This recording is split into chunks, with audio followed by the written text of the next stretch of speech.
دو دن پہلے ڈاکٹر ذاکر نائک صاحب یہاں گورنر ہاؤس میں اپنا لیکچر دے رہے تھے، تو میں کچھ دیر کے لیے کراچی ایئرپورٹ پہ جو ایک بلاسٹ ہوا اس میں اٹھ کر گیا تھا، لیکن پھر ان پچھلے 2 دنوں میں سوشل میڈیا پر ہمارے یہاں پاکستان میں ایک چیز وائرل ہو گئی، اور وہ یہ تھی کہ ہمارے جو مہمان ہیں، جو اسٹیٹ گیسٹ ہیں، ڈاکٹر ذاکر نائک صاحب، انہوں نے ایک گلہ کیا ہمارے پی آئی اے کے ملیشیا میں جو اسٹیشن مینیجر تھے، تو اس کو لے کے پاکستان میں بڑی بات چیت ہوئی۔ تو میں نے کہا میں یہاں، میری ٹیم نے کہا کہ آپ اس پہ تھوڑی بات ضرور کیجیے گا، تو اگر میں اجازت لوں تو تھوڑی بات کر لوں۔ اور مجھے یہ پتہ ہے کہ ڈاکٹر ذاکر نائک صاحب وہ بڑی شخصیت ہیں کہ ان کے سامنے جو بھی بات کی جائے بڑی پسندہ کیا پیشانی سے یہ بات سنتے ہیں، یہ کیونکہ ہم تو ایک چھوٹے سے طالب علم ہیں۔ تو میں صرف یہاں ڈاکٹر ذاکر نائک صاحب سے یہ کہوں گا کہ ڈاکٹر صاحب آپ کی جو شخصیت ہے وہ بہت بڑی ہے، اور جو بھی یہ چھوٹی سی بات ہوئی اس کے لیے آپ تھوڑا سا بڑا دل کر لیں اور درگزر کر دیں، آپ دل میں نہ رکھیں، کیونکہ آپ پاکستان کی حکومت کے اسٹیٹ گیسٹ ہیں، اور سب سے بڑی بات یہ کہ آپ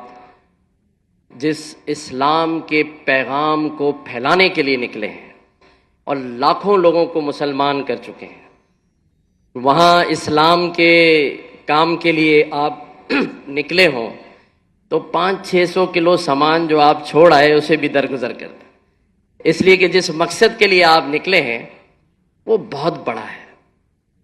اور اس کا اجر آپ کو اللہ تعالیٰ دے گا۔ میں پاکستانی ہوں لیکن میں ایک مہاجر ہوں۔ میرے آباء و اجداد انڈیا، بھارت میں اسلام کے نام پر ایک ملک پاکستان بننے کی خاطر اپنی حویلیاں، اپنی جائیداد، اپنا سب کچھ چھوڑا ہے، تو آپ بھی وہی کام کر رہے ہیں، اور میں سمجھتا ہوں کہ ہم سب آپ کے چاہنے والے ہیں، آپ کو پیار کرنے والے ہیں۔ آپ نے ایک بات اور کہی کہ جو مودی صاحب ہیں وہ برے ہیں، لیکن انڈیا میں رہنے والے جو ہندو بھی ہیں وہ آپ کو پیار بھی کرتے ہیں اور وہ اچھے ہیں۔ تو لوگ کہہ رہے تھے کہ پاکستان کو، ہمارے ڈاکٹر ذاکر نائک صاحب نے کہا کہ مجھے یہاں پریشانی ہو گئی ہے پاکستان میں، تو میں ایک بات صرف آپ کو کرنا چاہتا ہوں کہ مودی صاحب کا یا انڈیا کے جو انتہا پسند ہندو ہیں انہی کا یہ عکس ہے، یہ مصنوعی چہرہ ہے۔ مودی صاحب جو ہیں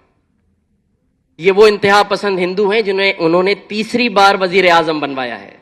تو وہ کیسے اچھے ہو سکتے ہیں جو ایک ایسے شخص کو، جس کو آپ خود برا کہہ رہے ہیں؟ تو وہ، ہاں وہاں اچھے لوگ بھی ہیں، مسلمان رہتے ہیں بڑی تعداد میں، لیکن ایسے انتہا پسند ہندو جن کا سامنا آپ کو بھی ہے، جن کے وزیر اعظم نے آپ کے ساتھ بھی زیادتی کی ہے، تو وہ چہرہ تو شاید اچھا ہو سکتا ہے، لیکن میرا ملک پاکستان، اس کے ذرا آپ دل میں جھانک کر دیکھیے۔ میں آپ کو دعوت دیتا ہوں کہ پاکستانیوں کے دل میں جھانک کر دیکھیے۔ میں بھی ایک پاکستانی ہوں جو آپ کے لیے دروازوں پہ کھڑا ہو کر آپ کے مہمانوں کو ریسیو کر رہا تھا، تو پاکستانیوں کا جو دل ہے اس میں دیکھیں امن بھی ہے، پیار بھی ہے، اور اس ملک میں رہنے والی اقلیتوں، چاہے ہندو ہو، عیسائی ہو، پارسی ہو، اس کے لیے بھی بڑا دل ہے، اور اس کا مظاہرہ اس دن آپ نے دیکھا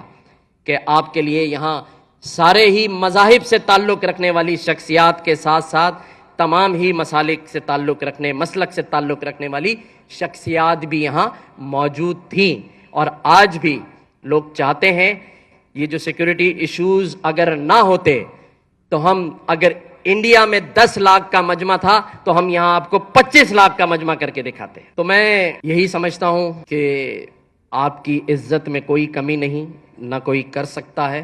نہ ہمارا مذہب اس بات کی اجازت دیتا ہے کہ اپنے آئے ہوئے مہمان، اور خاص طور پہ ایسے اسلامک اسکالر جس نے دنیا میں کئی لاکھ لوگوں کو مسلمان کیا،